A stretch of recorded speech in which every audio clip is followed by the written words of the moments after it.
आपण म्हणतो घरी भजी करतो, आपलं भजी तसे होत नाही ती. जसं गाड्यावर होते तर तसंच आपण आज भजी सगळ्यात अगोदर तुम्ही जर बेसन लावचाल तर भजी कुरकुरीत होत नाही ती. मध्यम गॅसवर जर भजी तळलं तर ती कुरकुरी होणार नाही ती. हे बघा किती कडक कडक अशी भजी झाली ती आपली. ही भजी एकदम टेस्टी आणि लय मस्त चवीला भन्नाट झाली ती बघा.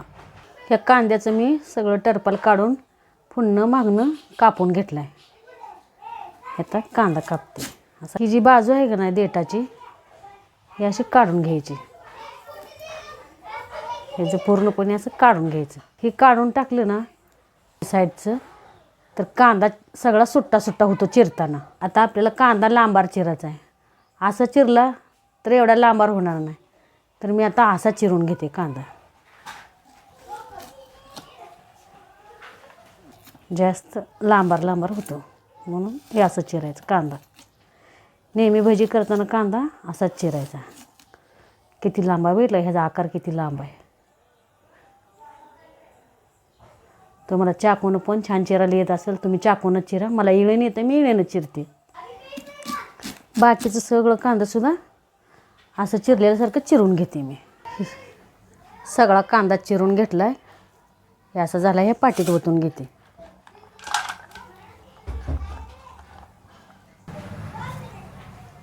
किती सुट्टा सुट्टा झाला आहे बघा. हे का असा सुट्टा सुट्टा कांदा करून घ्यायचा. एवढं वाटीभर बेसन आहे, थोडंसं तांदळाचं पीठ आहे, ही थोडी चटणी आहे तांबडी चटणी, ही थोडं धनं आपट होतं अर्ध अर्ध करून हातावर चोळून घेतले. तर कोथिंबीर आहे थोडी बारीक चिरून घेतली. ही 4 मिरच्या बारीक केल्या त्या. ही थोडा कढीपाला मी बारीक केला आहे. ही थोडं आलं आहे बारीक केलं. ही थोडं लसूण बारीक करून घेतलं आहे. ही जिरी आणि ही ओवा. मीठ टाकते कांद्यात. मीठ लावलं त्याला. थोडीशी चटणी टाकते. मीठ चटणी कांद्याला चांगली लावून घेते. अशी हलक्या हलक्या हातानं लावून घेते. मिठानं पाणी सुटते. मी असं सगळं लावून घेते. 1-2 मिनटं असं ठेवते. ह्याला बारीक कापलेला अद्रक टाकते.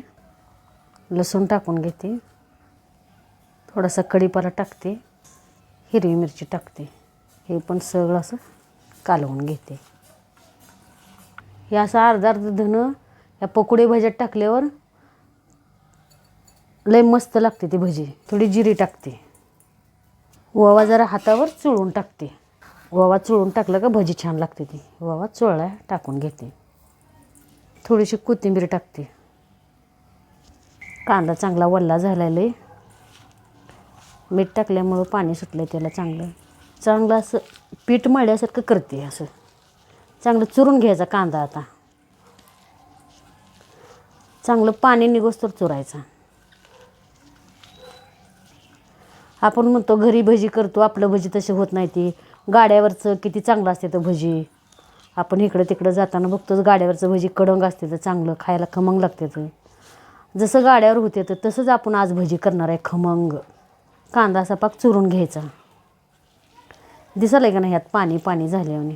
असं पाक पाणी निघोस्तोवर कालवायचा. ह्यात थोडी हळद टाकते. हळद टाकायची राहिली ते हळद टाकून घेते.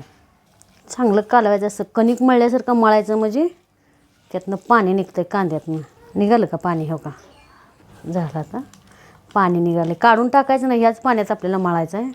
फक्त पाणी निघोस्तोवर कांदा चांगला कणिक तिंबल्यासारखा तिंबून घ्यायचा आहे. सगळ्यात अगोदर तांदळाचं पीठ टाकून घ्यायचं आहे. आता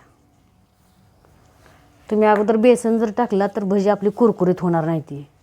अगोदर तांदळाचं पीठ टाकून घ्यायचं आणि चांगलं असं मिसळून घ्यायचं. थोडं थोडं टाकायचं, एकदाच टाकायचं नाही. असं थोडं थोडं टाकून घ्यायचं. आता थोडं टाकले अजून थोडं टाकून घेते ह्यात तांदळाचं पीठ. का सगळं पीठ लागलं आहे. आता लावायचं ह्याला बेसन. पण सगळ्यात अगोदर तुम्ही जर बेसन लावचाल तर भजी कुरकुरीत होत नाही ती. तांदळाचं पीठ कांद्याला लागलं तर भजी कडक होते ती. म्हणून पहिल्यांदा तांदळाचं पीठच कांद्याला लावून घ्यायचं. आता बेसन टाकून घेऊया.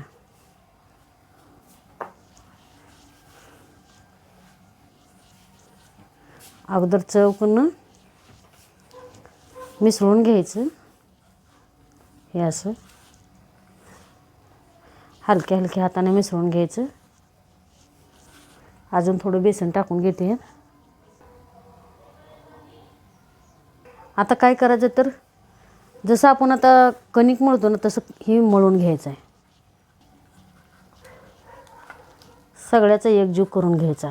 एक थेंबसुद्धा पाणी न घालता असं मळून मळून घ्यायचं.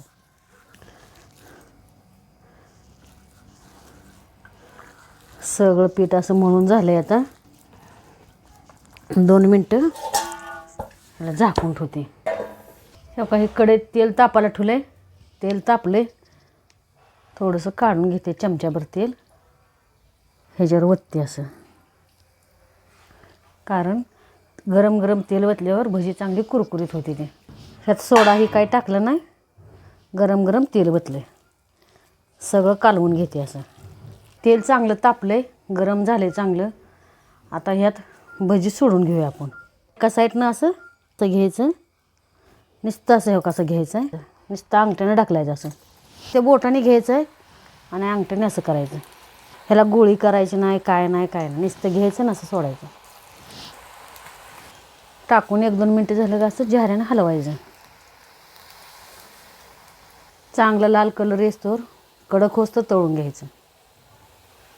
नुसत्या कांद्यातच आपण पीठ मळलं, पाणी घातलं नाही काय नाही ह्यात. बघा ही अशी भजी केली ती आपण आज. तेल चांगलं गरमच राहू द्यायचं, कारण लय मध्यम तेलात तळायचं नाही. कारण मध्यम गॅस केला तर तेल गारच राहते. मोठा ठेवायचा गॅस आणि मग तळायचं भजी. मध्यम गॅसवर जर भजी तळलं तर ती कुरकुरी होणार नाही, ती तेल पेतेली. ही 2 जरा लाल झाली ती काढून घेते.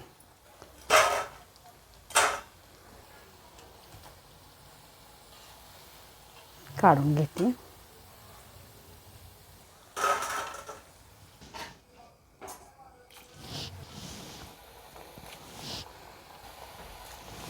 सगळं भजी मी असं तळून घेते.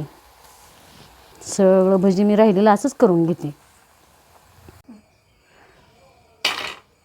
ह्या बघा किती कडक कडक अशी भजी झाली ती आपली. बाहेर बारीक जिमजिम पाऊस येतोय, आत अशी भजी केली ती. पकोडा म्हणलं तर चालेल किंवा खेकडा भजी म्हणलं तर चालेल, काय बी म्हणा तुम्ही. कसलं भजी झाले तर बघा. सगळं असं मी आमच्या गावाकडच्या पद्धतीने केले तर ही भजी मी. ह्यात काय सोडा घातला नाही काय नाही. तेल थोडं गरम ओतलं आणि भजी केली ती बघा. आता चांगला पाऊस यायला लागला आहे, अशी भजी केली ती. भजी श्वास आणि चहा खायचं बघा.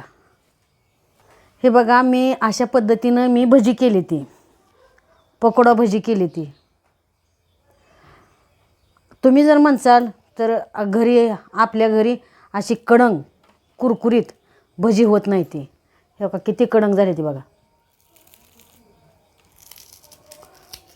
ही अशी कडंग कुरकुरीत भजी झाली ती.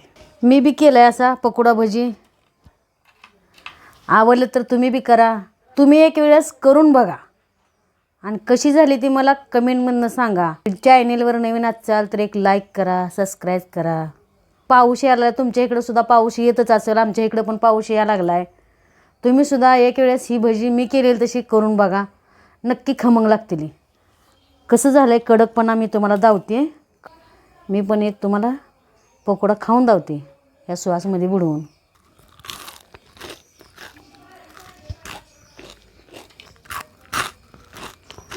बघा किती कडकपणा आहे, कडकड वाजतो असा कडक कुरकुरीत झाला आहे आपला पकोडा. एक गंमत असे ह्यात म्हणजे धनं टाकले तर अर्ध त्याच्यामुळं ही भजी एकदम टेस्टी आणि लय मस्त चवीला भन्नाट झाली ती बघा. म्हणून म्हणते लय टाईम न घालवता तुम्ही सुद्धा पटदिशी अशी भजी करा आणि पटदिशी खा. माझा व्हिडिओ तुम्ही सगळीजण संपूर्ण बघताय, त्यामुळं तुमचं मनापासून मी धन्यवाद करते. अशीच तुमची साथ माझ्यासोबत राहू द्या. माझा व्हिडिओ सगळा संपूर्ण बघा, अर्धा सोडू नका. धन्यवाद.